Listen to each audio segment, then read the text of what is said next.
18 फरवरी के दिन अगर आप गणित की परीक्षा देने जा रहे हैं तो यह वीडियो आपके लिए रामबाण साबित होने वाली है, क्योंकि मात्र 10 सब्जेक्टिव प्रश्न आपको गणित का बताने वाले हैं जो आपके लिए काफ़ी ज़्यादा इंपॉर्टेंट है। वही सभी प्रश्न आपकी परीक्षा में पूछा जाएगा। केवल अंक चेंज कर दिया जा सकता है अगर कोई दूसरा प्रश्न आता है तो, लेकिन जो आपको हम क्वेश्चन बता रहे हैं वही आपको सीधे 18 फरवरी के दिन आपको परीक्षा में देखने को मिलेगा। तो आइए देखते हैं प्रश्न क्या कह रहा है। पूरे प्रश्न को ध्यान से समझिए, मात्र 10 ही प्रश्न बताने वाले हैं आपको। तो जल्दी से पहले इस वीडियो को लाइक कर दीजिए और चैनल पे पहली बार आए ना तो सब्सक्राइब जरूर कीजिएगा, जिससे कि आगे से आपको वीडियो मिला करे। फटाफट कीजिए। आइए देखते हैं प्रश्न क्या कह रहा है। तो सबसे पहला नंबर प्रश्न हम सभी का है कि द्विघात बहुपद ज्ञात करें जिनके शून्यक √3+1 एवं √3 - 1 है। तो आइए अब हम लोग जानते हैं कि द्विघात बहुपद कैसे निकाला जाता है अगर बहुपद का शून्यक दिया गया हो तो आप सभी एक बात हमारा याद करके रखिएगा, जब भी बहुपद का शून्यक दिया गया हो और बहुपद पूछा जाए कि द्विघात बहुपद क्या होगा, तो उस समय आपको क्या करना होता है कि मूलों का योगफल यानी कि अल्फा प्लस बीटा का मान और मूलों का गुणनफल यानी कि अल्फा इंटू बीटा का मान आपको निकालना होता है। और फिर एक छोटा सा सूत्र लगता है x² - alpha plus beta into x plus alpha into beta, और उस सूत्र से हम लोग बना देते हैं। आइए देखते हैं, आपको एक एक स्टेप समझाते हैं। और यह पहले से बनाया गया है, पहले से ही हम आपको लिख लिए हैं, जिससे कि दिक्कत ना हो समझाने में, क्योंकि अगर हम लिखते चले जाएंगे तो काफ़ी ज़्यादा समय लग जाएगा और हम समझ रहे हैं कि आपके पास समय काफ़ी कम है। तो यहाँ देखिए, सबसे पहले हम लोग मूलों का योगफल निकालेंगे यानी कि अल्फा प्लस बीटा निकालेंगे। तो अल्फा का मान हम लोग का √3+1 दिया गया था और बीटा का मान √3 - 1 दिया गया था। जब इसे हम लोग जोड़ेंगे तो √3 और √3 जुट करके क्या आ जाएगा 2√3, क्योंकि √3 दो गो है। उसके बाद से प्लस एक 1 है और एक -1 है। तो +1 से -1 क्या हो जाएगा, कट जाएगा या घटेगा तो 0 आ जाएगा। तो हम लोग का क्या बच गया, यानी कि अल्फा प्लस बीटा यानी कि मूलों का जो योगफल है वो योगफल हम लोग का क्या आ गया 2√3 आ गया। इसी प्रकार से अब हम लोग क्या करेंगे, इसका गुणनफल निकालेंगे यानी कि अल्फा इंटू बीटा का मान निकालेंगे। तो अल्फा इंटू बीटा का जब मान निकालेंगे तो अल्फा का मान दिया गया था √3+1 इंटू √3 - 1 करेंगे बीटा का मान, यानी कि इन दोनों को आपस में हम लोग गुणा करेंगे। इनको गुणा करने के लिए हम एक छोटा सा सूत्र लगाएंगे। तो हम सभी का वह एक छोटा सा सूत्र होगा a + b into a - b, और यह सूत्र आप पहले से जानते ही हैं। इसको हम लोग क्या करते हैं, अगर ऐसा दिया हुआ रहता है सूत्र क्या होता है कि a² माइनस होता है b²। यह इसी पे दिया गया है, तो इसको हम लोग क्या करेंगे a² - b² पे बना देंगे। तो इसको क्या करेंगे a² यानी कि √3 का स्क्वायर करेंगे, माइनस है तो माइनस, उसके बाद से क्या करेंगे 1 का स्क्वायर करेंगे, तो लिख लिए यहाँ पे 1 का स्क्वायर। और हम सभी जानते हैं कि जब भी रूट को स्क्वायर करते हैं तो जो संख्या होती है वो हम लोग का आ जाती है बाहर, यानी कि √3 है, इसका स्क्वायर करेंगे तो हो जाएगा 3, और 1 का स्क्वायर करेंगे तो बचेगा हम सभी का 1।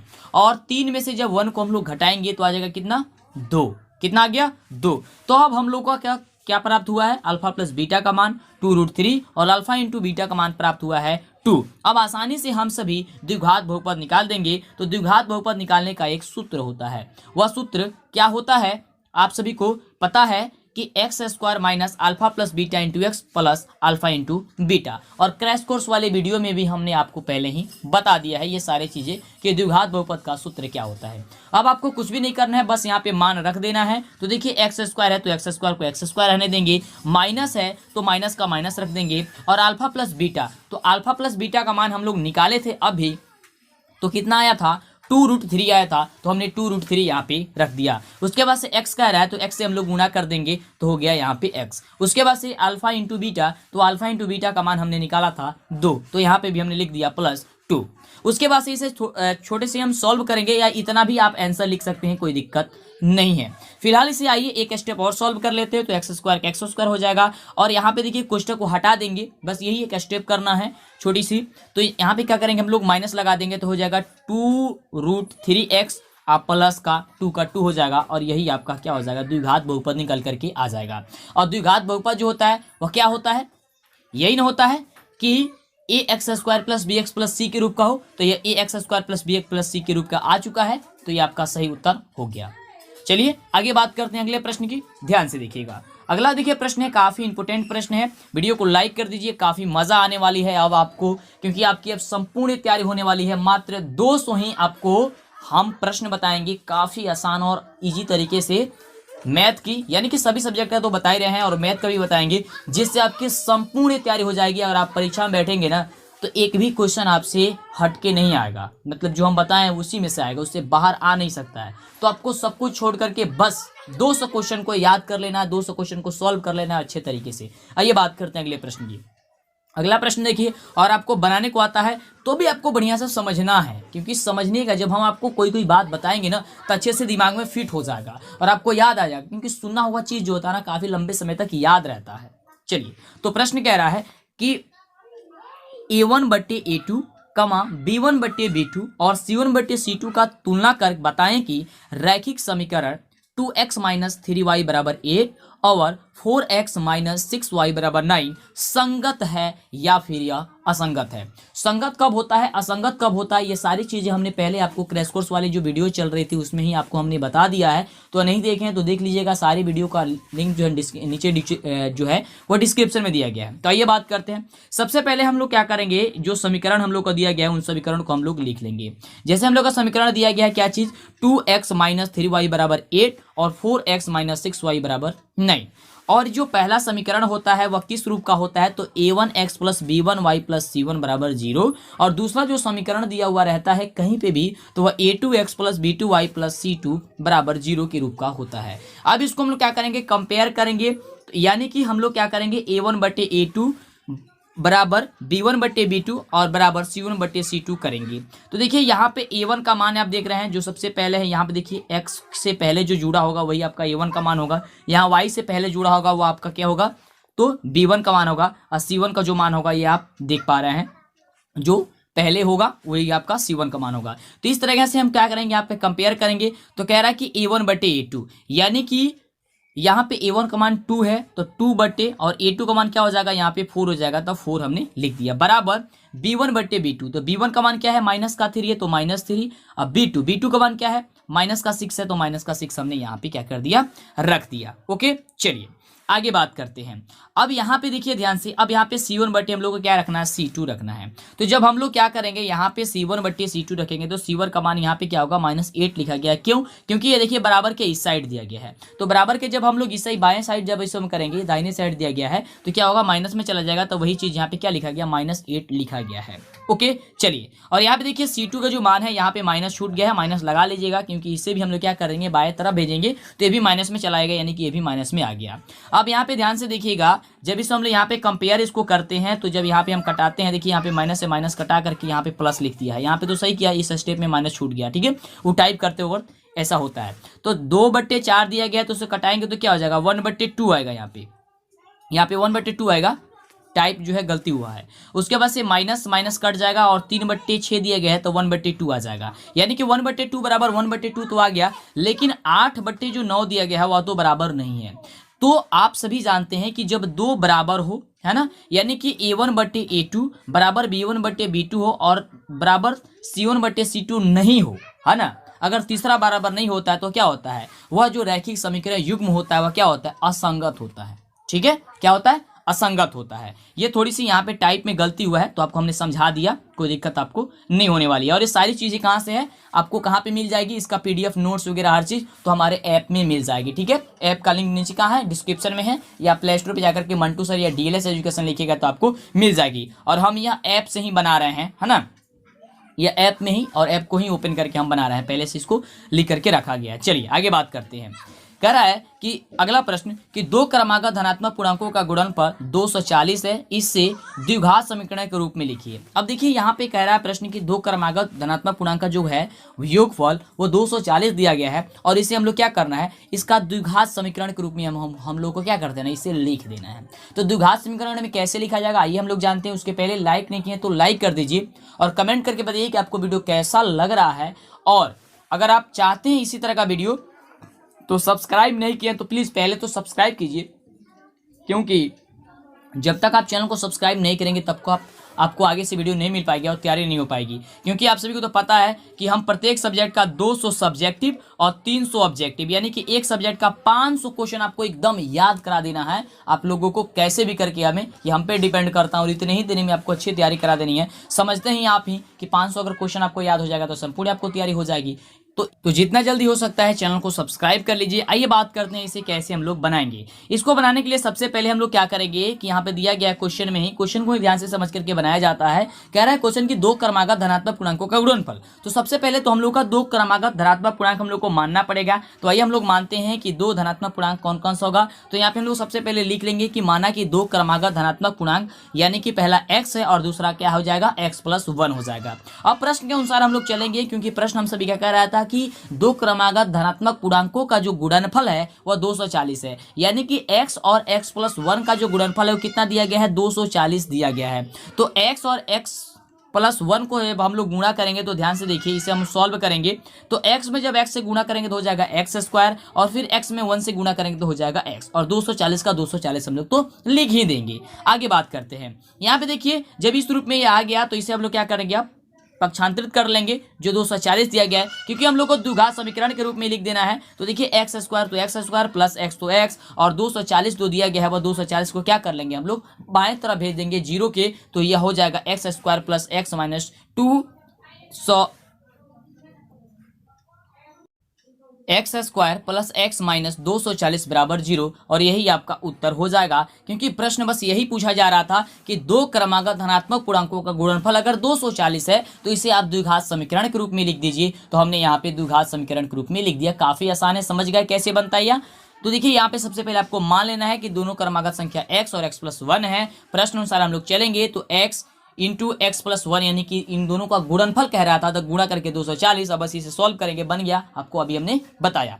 आगे बात करते हैं अगले प्रश्न की कि अगला प्रश्न आपका कौन है। चलिए चौथा नंबर प्रश्न देखिए, कह रहा है कि मूल बिंदु से P 6, -6 की दूरी निकालिए। यहाँ पे आपको क्या करनी है, दूरी निकालनी है मूल बिंदु से। और आपको ऑब्जेक्टिव में कैसे बनाया जाता है ट्रिक के माध्यम से आपको बता दिए हैं, लेकिन यहाँ पे तो यह सब्जेक्टिव प्रश्न है, तो कैसे सॉल्व करेंगे आइए इसे हम लोग देखते हैं। सबसे पहले देखिए प्रश्न में जो लिखा गया है उसे हम लोग लिख लेते हैं। तो मूल बिंदु हम लोग सबसे पहले मानेंगे, मूल बिंदु से कह रहा है तो मूल बिंदु क्या हो जाएगा, 0,0 हो जाएगा, क्योंकि मूल बिंदु हम लोग का 0,0 होता है। और P का वैल्यू क्या दिया गया है, P का मान क्या दिया गया है, तो 6, दिया गया है, तो 6, हमने लिख लिया।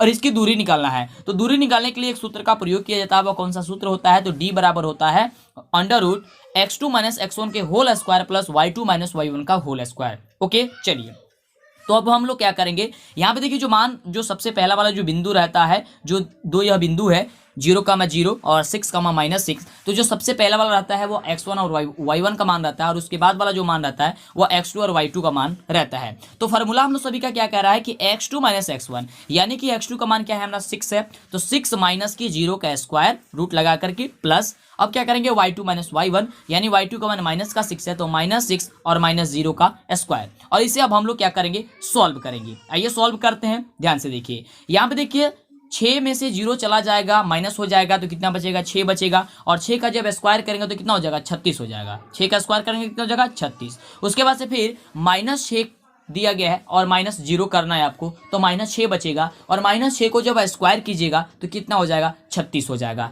यानी कि अब रूट में यह 36 + 36 आ गया, और इसे जब हम लोग जोड़ेंगे 36 + 36 को तो यह हो जाएगा 72, और जब हम √72 को बाहर करेंगे तो इसका जो मान आएगा वो आएगा 6√2, और इसका हमेशा उत्तर मात्रक में आता है, इसलिए हम इसे क्या कर देंगे, मात्रक लिख देंगे। ठीक है, और यही आपका क्या हो जाएगा, उत्तर आ जाएगा। ठीक है, तो जब भी दो बिंदु के बीच की दूरी निकाली जाती है तो किस सूत्र से निकालना है आपको, √x2 - x1 के whole square plus y2 - y1 के होल स्क्वायर से आपको निकालना है। कैसे निकालने हैं आप देख पा रहे हैं। चलिए, समझ में नहीं आ रहा है अगर एक बार में तो दोबारा भी आप देख सकते हैं, वीडियो अपलोड रहेगा। चलिए आगे बात करते हैं अगले प्रश्न की कि अगला प्रश्न क्या कह रहा है।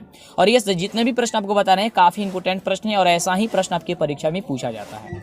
तो देखिए अगला प्रश्न है कि सिद्ध करेंगे, यानी कि प्रूव दैट 10³ - 1 बट्टे की 10 - 1 बराबर sec स्क्वायर प्लस का 10 होता है। ये आपको सिद्ध करके बतानी है। तो देखिए सिद्ध करने के लिए आपको क्या करना होता है, या तो आप बायां पक्ष ले सकते हैं या तो दायां पक्ष ले सकते हैं। किसी एक पक्ष को सॉल्व किया जाता है और दूसरा पक्ष आ जाता है।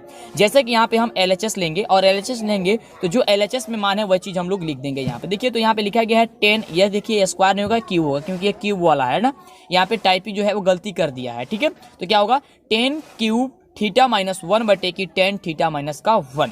अब इसे सॉल्व देखिए किस तरीके से हम लोग करेंगे। जब यहाँ पे 10³ थीटा - का 1 है तो हम लोग इसे भी क्यू लगा सकते हैं। क्यों? क्योंकि 1 में जब हम लोग क्यू कर देंगे, यानी कि 1 का जब हम लोग क्यू करेंगे तो 1 ही आएगा। इसलिए हम लोग 1 का भी क्यूब कर देंगे। और आप सभी जानते हैं कि ए क्यू माइनस बी क्यू का सूत्र क्या होता है, तो वह सूत्र होता है क्या चीज कि ए माइनस का b into a square plus a b plus b square formula होता है। और इसी सूत्र से हम लोग क्या करेंगे, इसे हम लोग तोड़ देंगे यहाँ पे तीनों का, इसी सूत्र से हम लोग क्या करेंगे, इसे तोड़ देंगे, है ना। और इसी सूत्र पे ये दिया गया है, तो काफी आसान है। केवल यहाँ पे देखिए इस सूत्र को लगाएंगे तो आसानी से बन जाएगा। जैसे कि a माइनस बी, यानी कि यहाँ हमने टेन जो थीटा है उसे हमने a माना और -1 जो है उसे हम लोग b माना, तो यहाँ पे कर देंगे टेन थीटा -1, क्योंकि ये कह रहा है कि a माइनस बी इसको बाहर करना है, तो बाहर हमने कर दिया। उसके बाद कह रहा है कि a स्क्वायर यानी कि टेन स्क्वायर हो जाएगा, तो टेन स्क्वायर थीटा प्लस कह रहा है ए बी, यानी कि 10 को गुणा करना किसे, बी से, तो बी का मान क्या माने हैं, 1 माने हैं, तो हो जाएगा 10 गुने 1 प्लस बी स्क्वायर, तो बी स्क्वायर यानी कि 1 का स्क्वायर, और नीचे जो है आपका मान है तो वही मान हम लोग रख देंगे। आगे देखिए क्या करेंगे, आगे हम लोग क्या करेंगे, अब यहाँ से टेन थीटा माइनस वन से क्या हो जाएगा, कट जाएगा, क्योंकि ये गुना में है। जब गुना में है तो बचेगा हम लोग क्या चीज़, तो टेन स्क्वायर तो टेन स्क्वायर, और यहाँ पे जो हम लोग है यहाँ पे 1, इसको क्या किए हैं, 1 को 1 लिख देंगे, 1 का स्क्वायर दिया गया तो 1 का स्क्वायर क्या होता है, 1 होता है, तो प्लस हमने 1 लिख दिया, और यहाँ पे टेन थीटा है तो हमने टेन थीटा भी इसको लिख दिया। ठीक है, अब देखिए आप सभी को पता है कि टेन स्क्वायर थीटा प्लस 1 जो होता है वह किसके बराबर होता है, तो सेक स्क्वायर थीटा के बराबर होता है। ये आपको फॉर्मूला पहले से पता है, कौन, तो टेन स्क्वायर थीटा प्लस 1 बराबर होता है सेक स्क्वायर थीटा, तो हमने लिख दिया सेक स्क्वायर थीटा, और टेन थीटा को टेन थीटा हमने लिख दिया, तो ये आपका आरएचएस का मान क्या हो गया, आरएचएस का वैल्यू जो है आ गया। और यही आपसे पूछ रहा था कि आपको यही बताना है कि क्या चीज, टेन क्यूब थीटा -1 बटे की टेन थीटा -1 बराबर होता है क्या चीज, sec square theta plus tan theta, तो आपका आंसर जो है आसानी से निकल करके चला आया। ठीक है, चलिए ऐसा ही पूछा जाता है प्रश्न आपके परीक्षा में, और ऐसे ही बनाया जाता है। और देखिए ये जितने भी प्रश्न है काफी इंपोर्टेंट प्रश्न है। चलिए अगला प्रश्न देखिए, और ये तो काफी आसान है, ये तो बना ही लीजिएगा, पहले ही चैप्टर से है। कह रहा है कि 336 और 54 को यूक्लिड विभाजन या यूक्लिड एल्गोरिथम द्वारा, एल्गोरिथम की विधि के द्वारा मसा निकालना, यानी कि HCF आपको निकालना है। तो कैसे निकाला जाता है आप सभी जानते ही हैं, है ना। तो चलिए सबसे पहले हम लोग यूक्लिड विभाजन विधि से चलते हैं। तो यूक्लिड विभाजन विधि में क्या होता है, पहले हम लोग ए मानते हैं और उसके बाद से बी मानते हैं। जो ए होता है वो क्या होता है, सबसे बड़ा वाला होता है, तो 336 है, ए का मान 336 हो जाएगा, और बी बराबर क्या हो जाएगा, 54 हो जाएगा। और हम लोग यूक्लिड विभाजन एल्गोरिथम में जानते हैं कि ए बराबर बी क्यू प्लस आर होता है। ये शॉर्ट में थोड़ी सी बना दी गई है, इस चीज को लिख लीजिएगा। क्या चीज, पहले ए बराबर लिख लीजिएगा 336, फिर बी बराबर लिख दीजिएगा क्या चीज, 54, और ये फॉर्मूला लिख लीजिएगा यूक्लिड विभाजन एल्गोरिथम से कि ए बराबर बी क्यू प्लस आर, इसे लिख लीजिएगा। इसमें छोड़ दिया गया है, टाइप नहीं किया गया है, ठीक है, लेकिन आप लिख लीजिएगा। ठीक है, अब यूक्लिड विभाजन विधि से हम लोग चलेंगे, और इस प्रकार से बस इतना ही हम लोग लिख देंगे। कैसे, कह रहा है कि ए बराबर बी क्यू प्लस आर, तो ए का मान क्या माने थे 336, बी का मान क्या माने हैं, तो यहाँ पे क्या चीज हम लोग 54 माने, तो 54 हमने लिख दिया। उसके बाद से कह रहा है कि Q, और उसके बाद से R, तो Q का मान आपको कहां से लेकर के आना है, भाग देना है आपको। कैसे, तो देखिए 54 में आप 336 से भाग दीजिएगा तो कितना बार में जाएगा, 6 बार में जाएगा, तो इसलिए लिख देंगे 6, और उसके बाद से क्या चीज, इसके हर में क्या आएगा, 12 आएगा, तो हमने 12 यहाँ पे लिख दिया। फिर ये क्या होगा, यह क्रिया तब तक करते रहेंगे जब तक ये 0 ना आ जाए। ठीक है, ये काफी आसान है और शॉर्ट में ये आपको बता दे रहे हैं, आप सॉल्व कर लीजिएगा। ठीक है, और फिर उसको अब क्या होगा, यहाँ पे अब ए का जो मान होगा वह 54 हो जाएगा। ठीक, और बी का जो मान आ जाएगा वो आपका क्या हो जाएगा, अब यहाँ पे जो शेषफल आया था ना वो आपका बी का मान हो जाएगा, यानी कि अब हो जाएगा क्या चीज, 12। ठीक है, अब 12 जब आ जाएगा तब इसे हम लोग भाग देंगे, तो जब इसे हम लोग भाग देंगे तो क्या बचेगा, ये 4 बार में जाएगा। ठीक है, तो क्या हो जाएगा, 12 चौका 48, यानी कि ये क्या हो जाएगा, आपका भागफल जो है 4 आ गया, और इसके नीचे क्या शेषफल 6 आ गया, तो 6 आपका यहाँ पे हम लोग लिख देंगे। अब भी यहाँ पे क्या हुआ है, 0 नहीं आया है, तो अभी 0 नहीं आया है, तो फिर इसे एक बार और करेंगे हम लोग यूक्लिड विभाजन एल्गोरिथम से। तो अब क्या करेंगे, फिर यहाँ पे ए का वैल्यू हो जाएगा 12 और बी का वैल्यू हो जाएगा 6। ठीक है, अब यहाँ पे Q का वैल्यू निकालना है, तो क्या करेंगे हम लोग 6 को 12 से भाग देंगे, मतलब 6 में 12 से हम लोग क्या करेंगे, भाग देंगे, तो 6 भागे 12, तो 6 दूनी 12, यानी कि कट जाएगा, आ जाएगा 0, यानी कि शेषफल आ गया 0। तो जब यह शेषफल जो है हम सभी का क्या आ जाएगा, 0 आ जाएगा, तो इस प्रकार से हम यह कह सकते हैं कि जो उसका HCF निकल के आएगा वह क्या निकल के आ जाएगा, 6 हो जाएगा। तो आपको इस प्रकार से लिख देनी है, इसलिए यहाँ पे छूट गया है, लिख लीजिएगा HCF 336, 54 बराबर लिख दीजिएगा 6। ठीक है, कितना आ जाएगा 6 आ जाएगा। क्या क्या आपको बात लिखना है, थोड़ी सी इसमें टाइप जो है वह छूट गया है। आपको क्या क्या लिखनी है, पहले लिखनी है a बराबर कितना दिया गया है 336, तो 336 लिख देनी है कॉपी में। फिर b बराबर 54, तो 54 लिख देनी है, यहाँ पे छूट गया है टाइप करते वक्त। उसके बाद से क्या लिखना है आपको, यूक्लिड विभाजन एल्गोरिथम से। तो यूक्लिड विभाजन एल्गोरिथम जो होता है क्या कहता है, a बराबर बी क्यू प्लस आर होता है। ठीक है, a बराबर जो बी क्यू प्लस आर होता है, तो a का जो वैल्यू दिया गया है कितना दिया गया है 336, तो 336 देखिए यहाँ पे लिख दिया गया है। फिर b, तो b का वैल्यू 54 दिया गया, 54 हमने लिख दिया। अब q और r का जो वैल्यू होता है कहाँ से निकलता है, ध्यान दीजिए।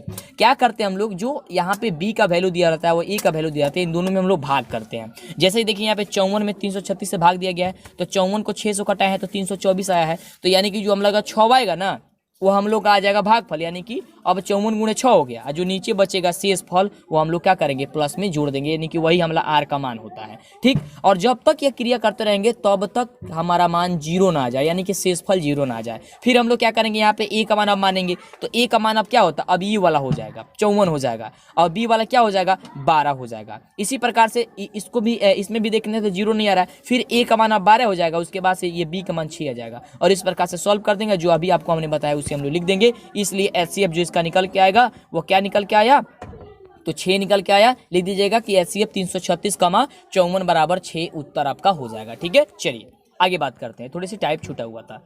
तो अगला नंबर प्रश्न हम सभी का कह रहा है कि दो घनों में प्रत्येक आयतन 64 सेंटीमीटर क्यूब है कि संलग्न फलकों को मिलाकर के क्या बनाया गया है, घन बनाया गया है। तो प्राप्त घनाभ का पृष्ठीय क्षेत्रफल निकालिए। और देखिए इसमें अक्सर बच्चे गलती कर देते हैं और अक्सर यह प्रश्न आपके परीक्षा में पूछ दिया जाता है। तो कैसे बनेगा, ध्यान से समझिए। सबसे पहले देखिए यहाँ पे आपको बता दें कि यहाँ पे इसका जो है आयतन दे दिया गया है, किसका, घन का आयतन दे दिया गया। तो देखिए काफी आसान तरीके से आप इसे बना दीजिएगा। सबसे पहले हम लोग क्या करेंगे, घन की भुजा मानेंगे। तो हम लोग घन की भुजा यहाँ पे देखिए क्या मानेंगे, माना कि घन की एक भुजा बराबर a सेंटीमीटर।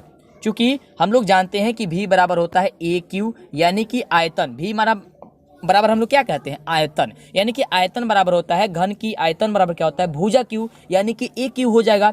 और घन की जो आयतन है यानी कि v का जो वैल्यू है पहले से दिया गया है, यानी कि 64, तो 64 बराबर हो जाएगा a क्यू। और a क्यू जो हो जाएगा तो a बराबर हम लोग को क्या हो जाएगा, a बराबर 3 रूट क्या हो जाएगा 64 हो जाएगा। यानी कि जो हम लोग रूट 2 में से बाहर करते थे, अब यहाँ पे 3 में से बाहर होगा। यानी कि 3 को जब तक संख्या नहीं आएगा तब तक हम लोग इसमें क्या करेंगे, बाहर नहीं करेंगे। तो यहाँ पे देखिए क्या हो जाएगा, इससे a का मान, तो a का वैल्यू यहाँ पे 4 आ जाएगा। क्यों, क्योंकि यहाँ से करेंगे तो 4 गुने 4 गुने 4 करेंगे तब तो 64 होगा, क्योंकि 4 चौका 16 और 16 चौका क्या हो जाएगा 64 हो जाएगा। और 64 हो जाएगा तो यहाँ पे 3 वाले में से करना है, यानी कि 3 रूट वाला है ये। ठीक है, 2 रूट वाला जो होता था क्वेश्चन उसमें से 2 में से एक बार होता था, लेकिन ये 3 वाला है तो 3 गो में से एक हो रहा है। काफी आसान तरीके से, मतलब कि एकदम जो बच्चा वाला होता है ना उस विधि से आपको, मतलब उस भाषा को यूज करके हम समझाने का प्रयास कर रहे हैं, है ना। तो 3 गो में से निकलेगा बाहर, तो 3 गो में से निकलेगा तो 3 गो है ही, तो 3 गो में से क्या होगा 4, यानी कि a बराबर कितना हो जाएगा 4 सेंटीमीटर होगा। चलिए आगे बात करते हैं। अब चलेंगे हम प्रश्न के अनुसार। तो प्रश्न हम सभी का कह रहा था कि दो घनों को मिलाकर के क्या बनाया गया, घनाभ बनाया गया। तो जब दो घनों को जोड़ करके घनाभ बनाया जाएगा तो उसकी लंबाई बढ़ जाएगी। यहाँ पे देखिए गलती से चौड़ाई लिख दिया है, चौड़ाई नहीं बढ़ेगी लंबाई बढ़ेगी। तो हो जाएगा लंबाई बराबर क्या हो जाएगी 4 + 4, क्योंकि उसकी एक भुजा थी 4 सेंटीमीटर, तो जब दो को जोड़ेंगे भुजा को तो 8 सेंटीमीटर हो जाएगी। चलिए अब हम लोग निकालेंगे इसका घनाभ का पृष्ठीय क्षेत्रफल, क्योंकि हम सभी का पृष्ठीय क्षेत्रफल पूछ रहा था। तो पृष्ठीय क्षेत्रफल का एक हम लोग को सूत्र याद करके रखना होता है। तो सूत्र क्या होता है कि 2 × LB + BH + LH centimetre square, यानी कि लंबाई 2 × लंबाई गुणे चौड़ाई प्लस चौड़ाई गुणे ऊंचाई और प्लस लंबाई गुणे क्या चीज ऊंचाई। ठीक है, चलिए तो इसे अब हम लोग सॉल्व करते हैं। तो 2 को 2 ही रखेंगे, लंबाई यानी कि L से लंबाई लेंथ, तो लेंथ जो है हमारा दिया गया है कितना 8 सेंटीमीटर निकल के हम सभी का आया, 8 लिख दिए, गुणे चौड़ाई, चौड़ाई का मान कितना है 4 ही होगा, क्योंकि उसकी चौड़ाई 4 ही रहेगी। चलिए उसके बाद से फिर b गुणे h, यानी कि चौड़ाई गुणे ऊंचाई, तो चौड़ाई 4 है, फिर 4 गुणे 4 हो जाएगी। फिर लंबाई गुणे ऊंचाई, तो लंबाई कितनी थी आपकी 8 थी और ऊंचाई कितनी थी तो 4 थी, तो 8 गुणे 4 हो जाएगी। यानी कि अब इसे जब सॉल्व करेंगे तो 8 चौके 32, फिर 4 4 16, मैंने 4 में 4 से गुणा करेंगे तो 4 चौका 16 और 8 चौके फिर से 32। ठीक है, अब देखिए यहाँ पे, देखिए फिर से यहाँ पे सेंटीमीटर स्क्वायर टाइप कर दिया सब में ना, यहाँ पे सेंटीमीटर ही होगा केवल, ऐसे ना गलती मत लिख दीजिएगा आप भी। देखिए यहाँ पे हम सॉल्व कर रहे हैं तो देख रहे हैं ना, ऐसे लिखवा करके हम लिए हुए हैं पहले से टाइप कराए हुए, जिससे कि दिक्कत नहीं हो, लेकिन ये गलती टाइप कर दिया है। चलिए कोई दिक्कत नहीं है, वैसे आपको हम बता ही रहे हैं। तो यहाँ पे जब इसे हम लोग 32 सेंटीमीटर, 16 सेंटीमीटर और फिर 32 सेंटीमीटर आ गया जब इसे हम सॉल्व किए। तो इसे जोड़ेंगे तो क्या होगा, देखिए 32 और 16 और 32 जोड़ेंगे तो कितना हो जाएगा, तो हम सभी हो जाएगा 80 और 80 में 2 से गुणा कर देंगे हो जाएगा 160 और इसका जो मान आता है किस में आता है, सेंटीमीटर स्क्वायर में आता है। तो सेंटीमीटर स्क्वायर इसका क्या हो जाएगा, बिल्कुल सही उत्तर हो जाएगा। और अक्सर यह ज़्यादा क्वेश्चन पूछा जाता है, ज़्यादा बार मतलब पूछा दिया जाता है परीक्षा में आपको, तो याद करके रखिएगा इसको। चलिए आगे बात करते हैं। अगला देखिए हम सभी के जो प्रश्न है वह काफी इंपॉर्टेंट प्रश्न रहता है और यह ऑब्जेक्टिव टाइम में भी पूछ दिया जाता है। हालांकि यह सब्जेक्टिव में पूछना चाहिए लेकिन ऑब्जेक्टिव में पूछ देता है, तो ध्यान से देखिए। कह रहा है कि बगल के चित्र में, यानी कि एक चित्र दिया गया है जिसमें कह रहा है कि पीए और पीबी वृत्त की स्पर्श रेखा है तथा कोण ए पी ओ बराबर 30 डिग्री है, तो कोण ए ओ बी का मान आपको बतानी है। देखिए यहाँ पे ध्यान से चित्र को देख लीजिए और फिर आपको सॉल्व करा देते हैं। देखिए यहाँ पे एक चित्र है और यहाँ पे 2 स्पर्श रेखाएं हैं और कह रहा है कि जो इसका जो मान दिया गया है कोण ए पी ओ को, किसका, कोण ए पी और ओ का 30 डिग्री दिया गया है। ठीक है, ये दिया गया है और इसको आपको सॉल्व करना है। तो देखिए, तो ध्यान से देखिए यह कैसे बनेगा। यहाँ पे देखिए दिया गया है कि कोण ए पी ओ बराबर 30 डिग्री, ए पी और ओ बराबर कितना डिग्री, 30 डिग्री दिया गया है। तो जो भी दिया गया रहता है उसे हम लोग लिख लेते हैं। तो लिख लिए, कुछ कर नहीं रहे हैं, ध्यान से देखिए। जो दिया गया है चित्र को देख करके हम लोग यहाँ पे लिखेंगे। उसके बाद से देखिए ओ और ए लंब है किस पे, ए पी पे, साध्य से। साध्य जो हम लोग होता है परिमेय से, ये क्या है, लंब है। तो जब ये लंब हो जाएगा तो यहाँ 90 डिग्री का मान हो जाएगा कि नहीं हो जाएगा, यहाँ पे हो जाएगा 90 डिग्री। यानी कि उसी चीज को यहाँ पे लिख दिया कोण ओ ए पी, यानी कि यहाँ पे कितना, ये पे इतना, जब लंब हो जाएगा तो कितना, लंब 90 डिग्री कहते हैं ना, तो लंब हो जाएगा 90 डिग्री, तो यहाँ पे हो जाएगा 90 डिग्री। कितना हो गया, 90 डिग्री। चलिए आगे बात करते हैं। अब हम लोगों को क्या चीज यहाँ पे जब देखेंगे, जब यहाँ पे 90 डिग्री हम लोग का हो गया यहाँ पे 90 डिग्री, तो कोण ए ओ पी, कोण ए ओ और पी, यानी कि यहाँ का जो वैल्यू होगा वो कितना हो जाएगा। तो यहाँ का वैल्यू जो हम लोग देख रहे हैं कि यह प्रकार क्या बन जाए, एक त्रिभुज बन जा रहा है। क्या बन जा रहा है, एक त्रिभुज बन जा रहा है। तो त्रिभुज बन जाता है, त्रिभुज के अंतःकोणों का फल कितना होता है, 180 डिग्री होता है, आप सभी जानते हैं। तो 180 डिग्री जब होता है, 180 डिग्री, तो 180 डिग्री में यहाँ पे 90 है और यहाँ पे 30 है। त्रिभुज के जो अंतःकोणों का योगफल होता है कितना होता है, 180 डिग्री होता है कि नहीं होता है। 180 डिग्री जब होता है तो 180 में से हम लोग घटाएंगे किसको, यहाँ का मान को और यहाँ का मान को जोड़ करके, क्योंकि यहाँ का मान जो 30 तो है पहले से दिया गया है, तो 30 गो और यहाँ पे जो है साध्य से यानी कि परिमेय से हम लोग देखा कि यहाँ पे जब ये लंब है तो 90 डिग्री हो जाएगा। तो 30 गो और 90 गो कब हो जाएगा, तो कहेगा कि 30 गो 90 गो 120 गो हो जाएगा। तो 120 को हम लोग घटा देंगे 180 में से। तो जब 120 हम लोग घटा देंगे 180 में से तो बचेगा कितना, 60 डिग्री। तो 60 डिग्री जो वैल्यू आएगा, किसका वैल्यू होगा, यहाँ का वैल्यू आएगा। क्या का वैल्यू आएगा, यहाँ का वैल्यू होगा। कोण किसका आएगा, कोण ए ओ पी का वैल्यू जो आएगा वो कितना आएगा, 60 डिग्री आ जाएगा। लेकिन हम लोग का क्वेश्चन क्या पूछ रहा था, क्वेश्चन हम लोग का ये पूछ रहा था कि कोण ए, यहाँ पे ए, ध्यान से देखिए, ए ओ और किसका, बी का, यानी कि ये टोटल का वैल्यू पूछ रहा था। ये टोटल का वैल्यू जो होगा कितना होगा। तो जब इतना का वैल्यू निकल गया आपका क्या चीज, 60 डिग्री, तो इतना के वैल्यू क्योंकि ये समान है देख रहा है, तो जब ये 60 है तो 60 दूनी 120 हो जाएगा कि नहीं हो जाएगा। तो इस प्रकार से इसका आंसर जो हो जाएगा कितना हो जाएगा, 120 डिग्री आ जाएगा। तो यह ऐसे ही बनता है। कैसे बनता है, 120 डिग्री। ठीक है, समझ गए कैसे बनता है। यहाँ पे देखिए ध्यान से एक बार और समझा देते हैं। यहाँ पे जो मान दिया गया है कोण ए पी ओ का 30 डिग्री दिया गया है और यहाँ पे हम देख रहे हैं कि चूंकि ओ ए जो लंब है कितने है, ए पी पे है, तो जब ये लंब हो जाएगा तो कितना हो जाएगा, 90 डिग्री हो जाएगा। जब 90 डिग्री हो जा रहा है तो इसमें देख रहे हैं कि ये वाला क्या है, एक त्रिभुज के रूप में बदल जा रहा है। तो त्रिभुज के रूप में जब ये बदल जा रहा है तो हम सभी जानते हैं त्रिभुज के तीनों अंतःकोणों का योगफल 180 डिग्री होता है। तो 180 डिग्री जब होता है तो इसका मान हमको पता है और इसका भी मान पता है, दो का मान है, तो तीसरी भुजा का मान क्या होगा, 180 में से जोड़ करके घटा देंगे। तो 180 में से जब जोड़ करके घटाएंगे तो 120 घटेगा, 120 घटेगा तो 60 आ जाएगा। जब 60 हम सभी का मान आ गया किसका, इसका, तो पूछ रहा है ये टोटल का वैल्यू हम सभी का क्या होगा। तो टोटल का वैल्यू में क्या करेंगे, 2 से सिंपल इसमें गुणा कर देंगे या डबल कर देंगे उसको। तो जब डबल करेंगे उसको क्या हो जाएगा, तो 60 में 2 से गुणा 120 आ जाएगा। तो हो गया आपका आंसर, है ना। चलिए आगे बात करते हैं। लाइक कर दीजिए, जो भी लाइक नहीं किया चैनल पे पहली बार आए सब्सक्राइब कर लीजिए, क्योंकि मात्र आपको 200 ही प्रश्न कराने वाले हैं, जैसे आपको बता रहे हैं प्रत्येक सब्जेक्ट का। सब्जेक्टिव में तो पूर्ण रूप में तैयारी हो जाएगी और ऑब्जेक्टिव की 300 प्लस तो है चल रही है और समाप्ति होने वाली है, तो आपकी तैयारी हो जाएगी। सारी वीडियो के नीचे डिस्क्रिप्शन में लिंक दिया गया है, सभी वीडियो एक एक करके देखिए। चलिए अगला प्रश्न है 9 नंबर, कह रहा है कि a का मान निकालिए यदि 1,2 और 3,4 के बीच की दूरी इकाई है। ठीक है, यहाँ पे 8 इकाई है, इसको ध्यान से देखिए, दूरी 8 होगा, 8 इकाई है। यहाँ पे देखिए छूट गया है, यहाँ पे 8 इकाई है, ठीक है। याद रखिएगा a का मान ज्ञात करना है। यदि a, 2 और 3, 4 के बीच की दूरी कितनी है, 8 इकाई है। 8 यहाँ पे टाइप से छूट गया है, ये आप लिख लीजिएगा। चलिए तो सॉल्व करते हैं। यहाँ पे जो दिया गया है उसे हम लोग लिख लेते हैं। पहले a बराबर क्या दिया गया है कि a 1, 2 यानी कि एक बिंदु दिया गया है a, 2 और दूसरा बिंदु दिया गया है 3, 4, ठीक है। और इसके बीच की दूरी जैसा कि आपको हमने बताया कि 8 मात्रक दिया गया है या 8 इकाई। देखिए 8 मात्रक लिखे या चाहे 8 इकाई लिखे, ऐसे कंफ्यूज मत होइएगा, ये दोनों बात एक ही है, ठीक है। अब इसके बीच की दूरी आपको निकालनी होती है, मतलब बीच की दूरी जो दी गई है तो आपको मान निकालना है किसका, a का। तो बीच की दूरी आपको निकालने के लिए एक फार्मूला आपको बताया थे अभी पहले ही कि d बराबर होता है √x2 - x1 का whole square plus y2 - y1 का होल स्क्वायर। बस इसी पे आपको बैठा देना है।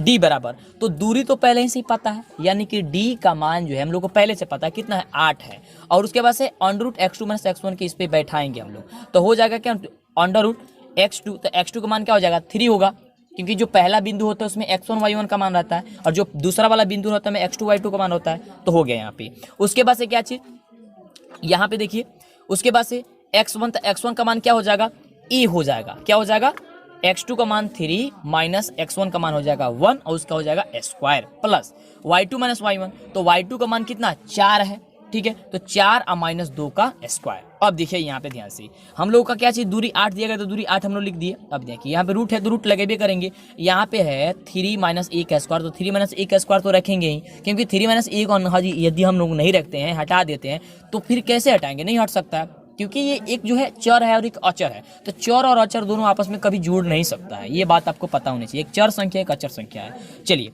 और इसमें 4 में से 2 तो बाहर हो जाएगा, यानी कि 2 हो जाएगा, 2 का स्क्वायर हो जाएगा। चलिए आगे सॉल्व करते हैं। यहाँ पे देखिए, अब इधर वाला जो रूट है इसको हटाते हैं, तो जब इधर वाले रूट को हटाएंगे, यानी कि दाएं वाले रूट को हटाएंगे, तो बाएं वाले पे ये स्क्वायर चढ़ जाएगा। तो ये ऐसे ही क्या हो गया, जब ऐसे ही हटाए हैं तो ये 8 पे स्क्वायर हो गया, यानी कि 8 का स्क्वायर हो गया है। और जब ये रूट यहाँ से हट जाएगा तो बचेगा 3 - 1 का स्क्वायर प्लस 4। इसे सॉल्व करने में काफ़ी बच्चे परेशानी होते हैं और अक्सर ये क्वेश्चन पूछ दिया जाता है तो बच्चे गलती कर देते हैं। सॉल्व करते करते समझ में नहीं आता है कि कैसे सॉल्व करें, आकर के फंस जाते हैं। तो फंसना नहीं, आपको यहीं से दिक्कत होती है। यहाँ पे रूट हटा दीजिए, तो रूट हटाइएगा तो आपको बायां पक्ष में क्या हो जाएगा, स्क्वायर हो जाएगा। रूट को जो हटाएंगे तो ठीक है, तो स्क्वायर हो जाए 8 का स्क्वायर, और फिर ये बच के कितना गया, 3 - a प्लस 4, ठीक है, क्योंकि 2 का स्क्वायर करेंगे तो 4 आ जाएगा। ओके, अब यहाँ पे देखिए ध्यान से, जब 8 का हम लोग स्क्वायर करेंगे तो 64 हो जाएगा, और ये वाला जो 4 है, ये 4 को हम लोग पक्षांतरित कर दिए, तो ये प्लस में तो माइनस में हो जाएगा, यानी कि 64 - 4 तो क्या हो गया, 60 हो गया। और 3 - a जो है, तो 3 - a का स्क्वायर हम लोग यहाँ पे रख ही देंगे। चलिए अब आगे देखिए क्या करेंगे। अगले स्टेप में हम लोग क्या करेंगे, यहाँ से ध्यान से जब देखिएगा तो यहाँ पे 60 बराबर 3 - a का स्क्वायर है। तो जब फिर हम लोग ये स्क्वायर, जब यहाँ पे हम लोग का स्क्वायर लगा हुआ है ये स्क्वायर, तो ये स्क्वायर को जब हम लोग क्या करेंगे, जब इसको भगाएंगे तो ये इस पे रूट चढ़ जाएगा कि नहीं चढ़ जाएगा, तो चढ़ जाएगा। तो ये 60 पे क्या होगा, रूट चल गया। तो जब रूट चल गया 60 पे, तो जब 60 पे हम सभी का रूट चला गया, हम लोग का वैल्यू किसका निकालना, a का, तो a बराबर हम लोग को क्या हो जाएगा, इसको पक्षांतरित कर देंगे। देखिए ध्यान से इसको समझिए, 60 है, यहाँ पे देखिए लिख के समझाते हैं, 60 बराबर 3 - a का स्क्वायर। ध्यान से समझिएगा नहीं तो दिक्कत होगी। उसके बाद से देखिए, जब तो हम लोग का क्या हो जाएगा, 3 - a बराबर क्या हो जाएगा, रूट 60 हो जाएगा कि नहीं हो जाएगा। ध्यान से समझिए, रूट 60 हो जाएगा कि नहीं हो जाएगा। अब क्या हो जाएगा, -a बराबर हो जाएगा रूट 60, यहाँ पे देखिए, यहाँ पे मत देखिए, यहाँ पे देखिए 60। अब इसको जब हम 3 को इस साइड किए हैं तो हो जाएगा माइनस, कितना हो जाएगा, 3 हो गया। अब इस वाले माइनस को जब हम लोग करेंगे पक्षांतरित, तो इसमें हो जाएगा, अब दोनों में अब आ जाएगा। जब पक्षांतरित करेंगे तो ये जो मान होता है ना, जब पक्षांतरित माइनस वाला रहता है, ध्यान से समझिए, जब ये पक्षांतरित हम लोग करते हैं ना मान वाला, तो जो पहले रहता है वो बाद में चला जाता है, और जो बाद में रहता है संख्या वो पहले आ जाता है। तो देखिए ये जो 3 है ना बाद में, ये आ जाएगा पहले, तो वही लिखा गया पहले 3। और उसके बाद से ये रूट में है तो रूट में प्लस और माइनस दोनों में आता है, इसलिए प्लस माइनस लिखा गया, क्योंकि रूट में आपको भी कभी भी मान निकालिएगा तो प्लस और माइनस में ही मान आता है। क्योंकि अगर माइनस कहा जाएगा आपका 16 का, आपको कर दीजिए वर्ग कर दीजिए, तो -16 है, 16 का स्क्वायर करिएगा तो 16 का स्क्वायर कीजिएगा तो प्लस में आ जाएगा। तो अभी तो बात वही है, इसीलिए यानी कि जो रूट वाला, ये बात आपको पढ़ाया गया होगा, काफ़ी दिनों पहले से ही पढ़ा दिया गया होगा कि रूट में जो भी जिसका भी मान होता है वह प्लस और माइनस में ही होता है, तो इसलिए प्लस और माइनस लिखा गया। और जब हम लोग माइनस यहाँ से हटा रहे हैं तो ये आपको बोले कि जो पहले वाला रहता है वो बाद में, बाद वाला पहले में, तो 3 हो जाएगा पहले और रूट हो जाएगा 60 बाद में, तो इसीलिए यहाँ पे लिख दिया गया है 3 प्लस माइनस रूट 60 बराबर ए है, चाहे ए बराबर 3 प्लस माइनस रूट 60। कैसे समझ में आया? एक बार और देखिए, क्योंकि आपको दिक्कत हो जाएगी, वैसे हम समझ रहे हैं और यहीं पे आकर के अक्सर बच्चे गड़बड़ करते हैं। 60 बराबर, यहाँ तक तो कोई दिक्कत नहीं हुई है, ध्यान से समझिए। 60 बराबर 3 माइनस ए का स्क्वायर, तो 3 माइनस ए बराबर हो जाएगा रूट 60।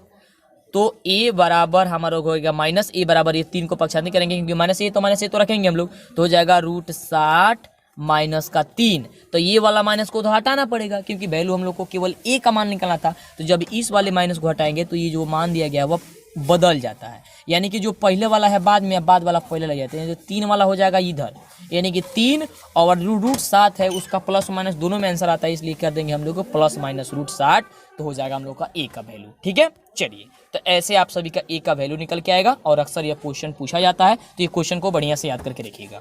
ठीक है, चलिए आगे बात करते हैं अगले प्रश्न की। तो देखिए यहाँ पे वही चीज को लिख दिया गया है। ओके, चलिए अब ये रहा काफी आसान प्रश्न, 10वां नंबर प्रश्न, और कोशिश करेंगे प्रतिदिन 10-20 क्वेश्चन बताते रहें, जिससे कि 200 क्वेश्चन कंप्लीट होने वाला था, 200 क्वेश्चन कंप्लीट हो जाए। चलिए अब प्रत्येक दिन का वीडियो देखना है, नहीं तो दिक्कत होगी। अगला क्वेश्चन है, काफी आसान क्वेश्चन है कि 2, 5, 7, 9, 10, 15 का माध्य निकालिए। तो माध्य निकालना काफी आसान होता है, ध्यान से देखिए। हमको पता है कि आपको आता है, लेकिन सीख लीजिए कैसे निकाला जाता है। जो दिया गया मान रहता है कैसे लिखा जाता है वो भी देखिए। दिया गया मान रहता है उसे लिख लेते हैं और लिखते हैं कि दिया गया मान बराबर जो भी है, यहाँ जैसे कि यहाँ पे 2, 5, 7, 9, 10 और 15 दिया गया, तो इसे हम लोग लिख देंगे। अब देखिए उसके बाद से तो यहाँ पे माध्य है, माध्य बराबर हम लोग का एक फार्मूला होता है। फार्मूला क्या होता है कि संख्याओं का कुल योग, यानी कि जो भी संख्या दिया गया वो सबको जोड़ दो, और कुल संख्या यानी कि जो संख्या होगा उससे भाग दे दो। कितना बढ़िया है जी, ये तो बहुत बढ़िया है। कितना है, जितना है उतना को जोड़ दो। बहुत अच्छा बात है कि नहीं, ये बात है। सबको जोड़ दो, तो 2 plus 5 plus 7 plus 9 plus 10 plus 15 सबको जोड़ दो, और सबको जोड़ दो। जो संख्या है गिन लो, कितना संख्या, 1 2 3 4 5 6, 6 को संख्या, तो 6 से भाग दे दो। तो जब सबको जोड़ करके भाग दीजिएगा यहाँ पे, तो 2 plus 5 plus 7 plus 9 plus 10 plus 15/6, तो हो जाएगा, सबको जोड़ेगा तो हो जाएगा 48, और 48 बट्टे हो जाएगा 6, तो 48/6 से कीजिएगा तो क्या हो जाएगा 8, यानी कि एक्स का वैल्यू, यानी कि यहाँ पे जो हो जाएगा हम लोग का क्या चीज़, माध्य बराबर हो जाएगा 8 आंसर। ठीक है, तो आप लोग माध्य बराबर लिख दीजिएगा 8 आंसर। तो इस प्रकार से आपका क्वेश्चन का बनता है, और यह 10 प्रश्न बताए हुए हैं, काफी इंपोर्टेंट प्रश्न है। अब इसके बाद से 10 के बाद से 11, 12, 13 इस प्रकार से आपका क्वेश्चन अब चलेगा। तो अभी तक इस चैनल को सब्सक्राइब नहीं किए हैं तो जल्दी से कीजिए और लाइक कीजिए, और हमें कमेंट करके बताइए कि आपको यह वीडियो कैसा लगा हुआ है। और जितना भी वीडियो आप नहीं देखे हैं सभी वीडियो एक एक करके देखिए, आपके पास काफ़ी कम समय बचा हुआ है। मैं आपसे ये रिक्वेस्ट करता हूँ कि पूरे की पूरे वीडियो देखिए और अपना तैयारी बेहतर कीजिए। कोई दिक्कत होता है नीचे कमेंट बॉक्स आपके लिए बना हुआ है, आप कमेंट करते रहिए।